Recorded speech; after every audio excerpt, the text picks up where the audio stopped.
Hello everyone, welcome once again to the PSPICE tutorial on diode VI characteristics. If you remember in my previous session as well, I was discussing the diode VI characteristics. However, in my previous session, I had used the DC voltage sources as inputs for providing the VI characteristic curves for a diode. In my current session, I will be using AC input voltage sources, and therefore instead of doing a DC sweep analysis, I will perform a much simpler time domain analysis to obtain the same VI characteristic curves. This in fact would be a lot easier to both perform as well as to obtain an output at the time relative. Right, so let me start with the student capture software here. So capture student is in fact the software I will be using once again. This is the student version of the ORCAD PSPICE. So let us create a new project here. File, new project.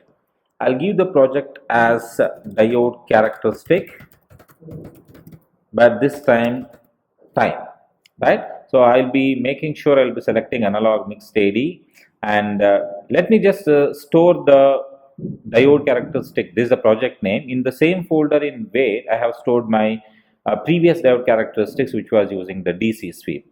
So press OK. I'll be asked whether I'll require to create a new blank project or if I want to create upon an already existing project. So I want to create a blank project, so select create blank project, press OK. Right, so the schematic window would appear. Let me start placing the parts.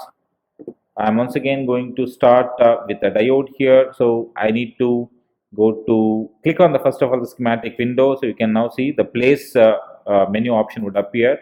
Place part D1N 4002/EVAL. This is what actually my diode would be. Let me zoom in a little. Right, so this is what I want to use for my simulation. Then I would require an AC supply. So once again go to part, place and part. Now I'll write VSIN, V sign. So double click on that and place it here. Now I want a resistor.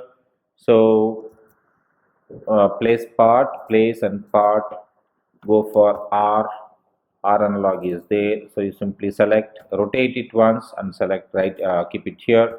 Now let us connect them. I'll press W on my key. So the wire will be enabled. So I'm connecting this. Yes, the connection is complete. Now I need to place a ground. I'm going to connect zero source ground here, and I'm going to connect the ground with the circuit as well. Right, so this is what actually the connection would be. Now since I'm using an AC voltage source, I need to provide more parameters here. Let the offset value be given as 0 volts. I don't want any voltage across the offset.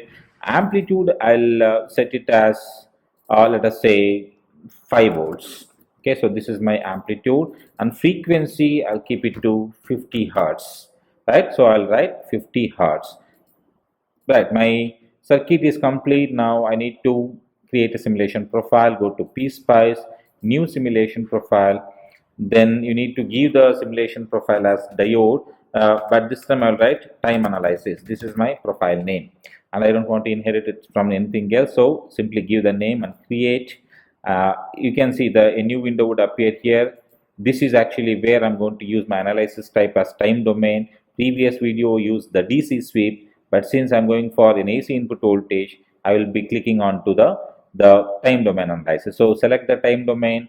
Now you run it for, let us say, since the frequency of the input voltage source is 50 hertz, if I run it for one full cycle, it will be around 20 milliseconds. So let me write 20 m. Right, so 20 ms stands for 20 milliseconds. Data saving after 0 seconds, that is the starting time, and maximum step size is 0.01 milliseconds. Smaller the time, step size, finer will be the resolution. Right, so you can apply, press OK. I want to measure the anode current, so make sure you place a current marker exactly at the edge of the diode anode. Everything looks perfectly fine. Let us run the simulation now. Right, so now you can see the diode has started conducting in the forward half cycle of the input supply, and in the reverse half cycle or the negative half cycle it does not conduct at all. So that means that when the VAK is positive, the diode is forward biased, and when the VAK is negative, the diode is reverse biased. So this is a very good example of how you can obtain a simple, this in fact is a rectified output, but we are not looking at the voltage here. This, you please note, is the diode current. I am measuring the current at the anode terminal of the diode. This is, you can see, this is the current marker, which is the green one. Now it has become pink. So this one is the current marker. Right. So now, if you want to convert this time analysis graph into the forward bias characteristic curve, all you need to do is to simply change the x-axis.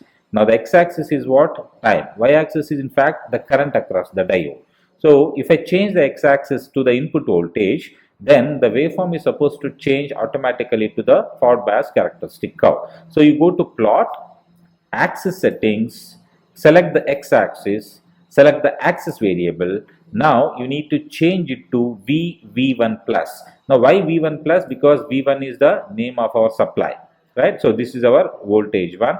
So simply select V1 plus. That means voltage source V1 and incremented. Plus means incremented. So select that, press OK and press OK, right? So that converts the graph into the forward bias characteristic curve, right? So you can see from 0 to 5 volts is the plot, and from 0 to -5, the voltage across the negative half cycle is not sufficient enough to break down the diode, and therefore the current across the reverse bias condition is 0. That means it is not breaking down at all. Okay, so if you want to obtain the reverse bias characteristic curves as well, then you need to change the amplitude of your supply voltage. So 5 volts are quite definitely not sufficient enough, and if you have gone through my previous session, we noticed that the diode breaks around 120 volts. So without wasting much of a time, what I will do, just for test and run, I'll keep it as 100 volts and I'll save the profile and run the profile.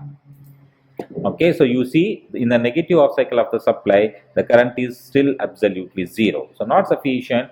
I am going to increment the voltage, the amplitude to, let us say, 120.